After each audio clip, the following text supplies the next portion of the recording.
You're watching SBA Today.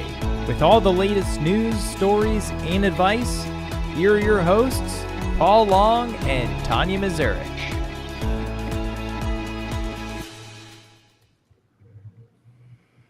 Welcome to SBA Today, presented by Res Title, your SBA title experts for the week of October 6th. I am Paul in the dark. And I'm Tanya that was in the dark. But hey, SBA is in the dark and it is shut down, guys. So, Paul, how much longer do you think this is going to last? Wait, the government shut down? I don't think anyone knew that. Last I checked. How long do I think it'll last? I am willing to almost bet something extremely large that we are looking at 30 days plus. 30 days plus is my vote. So wait a minute, Paul. Didn't you do a poll or whatever as far as how long we thought? Because I put 30 to 35 days. I don't know what the winning was. Thanks for the reminder. I forgot. You're welcome. I did on that. Let's do that live real quick. Everybody thought it was 1 week. The vast majority on there were saying 1 week. I'm like, oh, dude, no. This whole group of people, 30, 35. Oh, no. This is going to last. Easy. I think there's way too much division, and it's going to be a you-know-what show. So, okay, here's the live as of today. The winner is 35% at 5 to 15 days. Then it goes 31% for under 5. Oh, you people are cute. That's nice. And then the third place are the people who agree with me, 36 days plus at 16%. So interesting. Well, which was we will see who's right. I think I was 30, 35 or something like that. The last is 8% at 16 to 25 days. Nope, then I must have been yours too. Yeah, I wasn't 16 to 25. I definitely thought more than 30. So. Yeah, well, yeah, it is what it is. This is what we get working with the political program. Well, and with that then, Paul, let's talk to everybody about some of the things that we think are going on that are going to create problems when it comes to this shutdown, including and starting with, which you're going to know way more about, is the servicing issues. Yeah. And I literally got this yesterday, and it really, well, I used a different word, made me upset. Even though the SBA is closed, borrowers still owe payments. Duh. Sorry. Because remember, it's the lenders that are over here servicing. We want our money. Yeah. If they want a deferment or modification, depending on things, good luck. Any other routine servicing people, those frozen. Any of the routine pieces, right? But I did learn yesterday. I wanted to update just a few little things on a loan that we booked, like note date and that type stuff. And I went in and I did it, and I didn't get any errors. So apparently you can do that now. To change a dollar amount or something like that, I guarantee that's going to say no. I also learned yesterday that our friends at Guidehouse are working because I got a response back from 1502 on a problem that we were having. And I was like, well, I didn't see that coming. I wondered how many have been furloughed or laid off from that division or... That, or I just got somebody in trouble and possibly fired for working during a government shutdown. I don't know, but they responded. No words. Anyway, what are some other things that you've seen and or things that you think we're going to have problems with then? Do you want to talk about some liquidation? Definitely. When it comes to other servicing things, releasing collateral, you can't go in and just update and remove that. At least I don't believe you can, but it makes me want to go in and play and find out. The bottom line is every single day we're creating a backlog to an already understaffed department. Well, and all of this is adding up, people. We're just going to go all over the board here, Paul and I, right? Yeah. Because all of this is adding up because how this is going to affect everybody, borrowers include, it's going to, not just borrowers, it's going to affect every single one of us. But prior to that, How do you think it's going to affect the borrowers, right? My heart goes out to those who are trying to um, are trying to get their business acquisition done and can't. And I'm just like, oh Lord. Uh, Yeah. I mean that's I got some things we were anticipating to close mid month. Right. Yeah, call your congressman because that's really the only thing I can tell you to do. It's sad and it's going to be some issues. It's going to be issues, and it's going to hurt a lot of people. I mean, not only like you think about real estate contracts, and they have to get it done by a certain time, but you don't got the authorization number yet. You're not there. You're not getting that done, and it's going to be backlogged. And Paul, even once this starts back up that people aren't thinking about, it's not like Yep. this is just going to be like, boom, we're going to get it in and we're going to get everything done. No, we're going to have a list of Yep. a mile long, right, of all of us trying to get in and get through. Yep. Asinine. It's going to be crazy. And then, Yeah. looking at like liquidation, I'm of course like any other institution, you're working on something on one of those. What happens if you need a liquidation plan to get approved? That's a problem. Can't confirm recoveries or close out files or find out what status you're in on things. Certain collateral sales if you have to have that done. Again, it goes back to the bottlenecks. And what I don't think many people think about, right? They just think, oh, poor banks. The poor banks just are going to have trouble doing this, that, and the other and making money and all that. This is what I think sometimes people out there think. But here is how this affects you. It's how it affects all of us is if we have issues with that, let's say the banks have issues with that, they get a little scared. They get a little iffy. The investors that maybe purchase these loans on the secondary market, they get a little iffy. Guess what? Prices go up. Credit gets a little tighter on what's going to happen because of the issues that go along. So this affects people, and this could be a long-term effect that I don't think many are considering. Yeah. And again, my heart goes out to those who are also primarily GP and only are GP providers. Their departments kind of temporarily shut down. As a PLP, you can, do some stuff and hunt around. But what I also see, and I've already heard from other things in the market, is when the government shuts down, people start making stupid decisions Oh my God. on their SBA guarantees. Or we'll book it and then, we're a PLP, we'll go ahead and just get that done when the government shuts on and everything will be fine. What happens if there's a code violation? What happens if, like, hello, you booked the loan today and your authorization's for 15 days from now, and then the loan goes bad? What do you think's going to happen? These are stupid things that happen because people are so focused on getting it done. We got to protect our guarantee. We got to protect what we're doing in the SBA program. We have to be good stewards of the SBA program. Thank you, Mr. Lance. That's what we're supposed to do, and that's exactly what happens when those. Yeah. Well, I think what Paul and I would definitely like to make sure that all of you borrowers out there recognize and know, we feel you, right? We see and feel what's going on for you whenever you can't get what you need done. Mm-hmm. We wish we could, right? And we can keep at least working and moving forward while waiting for them, for the government to open up again. We can at least keep doing packages. We can at least keep, I guess, trying to move something through the process as best we can until that happens. But we kind of are as stuck as you are, but we do feel for you, and don't go doing some stupid stuff either, getting yourself into trouble with some of the higher priced bridge items that maybe you think that you're going to come back after the fact and let us refi for you, because we can't do some of them anymore. That's So true. be careful. Be Yep. careful out there. One thing, thank you, Godfather Lance, who is listening currently right now. Hey, buddy. Is make sure you pull out your unilateral servicing matrix and utilize that and ask questions.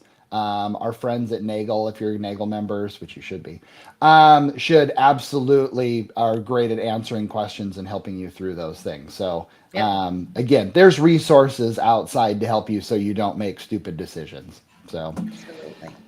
yeah, so Right. hang on for that. But before the government shut down, they threw out a memo right at the little hour before, which I thought was interesting. So a procedures notice came out, and they were defining. They redefined a few things. The biggest one is they changed the definition of new businesses / expansion, which is mainly for that, no equity expansion kind of a thing. They removed the quotations in the same geographic area and the acquiring entity. Okay. Oh, And I wow. always thought that was interesting because there's two sides to every story, right? And there's two sides to, I feel, this sentence. What is geographic area? Well, I've heard a few people from SBA state that, it has to be driving distance. Okay, well, I could drive to Florida from Washington too. Is that considered? And it came out to kind of a do what you do. So, what happens? I actually even had a business right on the Idaho line and Oregon line, but they're different states. Is that geographic? Because I could throw a rock to the other side of the state. And so I think it was causing too much confusion and they took it out. Yeah. I don't know if they should have. I don't know. That's my opinion. I am challenged with this one, actually. Yep. And I get it and I understand why they did it. But my big thing with it is if it is geographical area, think about the resources that certain businesses have. So, okay, fine. I'm a restaurant and I'm in Colorado and I want to open a restaurant in Florida. Now, it's the same thing, but if they've taken away geographical, does that count? Does it count, Paul? Because I'm a little challenged with the customers, the known. I mean, if you go into an area and you're unknown, geographically, it doesn't matter if you're, an hour away, but if the sources you use, the resources, the business that comes in, the customers, that stuff, if they don't know you, to me, that's a startup. Sure. Because it's all unknown. Correct. What are your thoughts? I'm scared on what the aftermath of this is, because I do think that they should have just defined geographical area. But then and again, I wear many different hats. So as a servicing SBA program manager, that's what I'm focusing on. But as a salesperson, I am absolutely excited because now I can kind of do what I want to do. But that's what got us all in dadgum trouble prior, is to do what you want to do. And those on the front end not paying attention to what goes on the back end. So we're like all about the sales, right? All about the sales. I got you. And then not recognizing what it's fixing to do on the back end when it goes south. Exactly. Thanks, so a few other things that were in there that were just kind of little, the 90-day fee rule does not apply for working capital pilot or export working capital program, because those do not apply because it's based off of maturity and not the regular 7A, which makes sense. So thanks for clarifying that. It could make sense on. They clarified ESOPs that you don't need a business valuation, but you have to follow their procedures on that. Mark loans, it's updated that you cannot refinance same institution debt. You must submit that through GP when the government opens up. I don't see any problem. Come on, man. It would, but that's just one more thing in the government's hands. And then a few 504 updates on there. The one I want to make a comment to is because, especially when it comes to construction, on the 504, which soon to be probably 7A, the construction contingency used to be a 10% max. It's now increased to 15 on the OMG. 504 side. So if you're a 7A lender, what do? 10 or 15? I like a big fat contingency. I like contingency. And So- before, it felt like you had to explain yourself for doing a higher contingency oftentimes than what the correct or the version was that they said, which was the 10%. Now, when was the last time, Paul, that you did construction and it fell within that 10% contingency? When was the last all time? the time. What do you mean? That you used it? That you used the contingency, but you didn't need something more. Like 10% has not been Oh, enough I'm sorry. Yeah. No, all I'm sorry. That's in okay. so many No, of my 100%. construction deals. Yeah. Yep. I'm like 30, 15%. 30. You got to do with what's right, but whatever.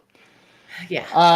Well, it does Tanya, end up hurting. It ends up hurting the business if they 100% it issues does. with change. 100%. Anyway, all right. So let's go into the end of your stats, people. So what are the end of your stats and who are the winners? Well, we'll get into the winners in a second. But first, 6,755 504 loans were done, right? For a total of $7.8 billion. Yay. A lot of real estate. Right? Congrats. 77,607A loans were done for 37 billion. A lot of businesses helped right there now. Yep. And imagine this, everybody knows who's 1 and 2. It seems like they go back and forth yearly. So it's like, this is no surprise. Okay, number 1, Live Oak this year. Live Oak is number 1. Congratulations to you. 2,280 loans for $2.8 billion, right? And their average loan size, this is cool, is 1.2 million. That's great. I mean, that's a large average loan size. Now, number 2, and this is kind of funny on this one, is New Tech Bank. New Tech Bank's number 2 for 4,828 loans at $2 billion. Okay, so keeping these numbers, right? Average $420,000 loans. So a lot more loans as far as volume, but a lot smaller dollar size, whereas Live Oak is doing the higher dollar size and the lesser loan amount. As an SBA manager, I'm always thinking strategy. And I look at these results, and those are 2 very different business models, right? Yeah. You got one, I'm going to work smarter, not harder, Live Oak. And then I'm going to get more capital out to more businesses, New Tech, because you got that average dollar amount that's so different. And they are both worthwhile. 100%. Both worthwhile. Yeah. Yep. But that's the crazy thing. We tell people this all the time, Paul, that a bank is not a bank, is not a bank, is not a bank.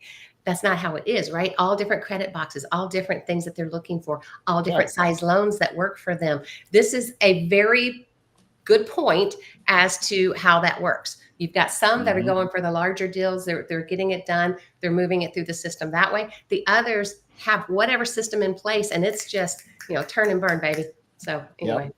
All right, 5 lenders over $1 billion. The smallest lender, the cute little smallest lender, had one loan for $7,000. And as much as I like to tease about the $7,000, I guarantee you the borrower that got that $7,000 was very appreciative of it. So true, but that's a hell of a lot of work to do one loan for 7,000. Like my heart goes out to them because that's craziness.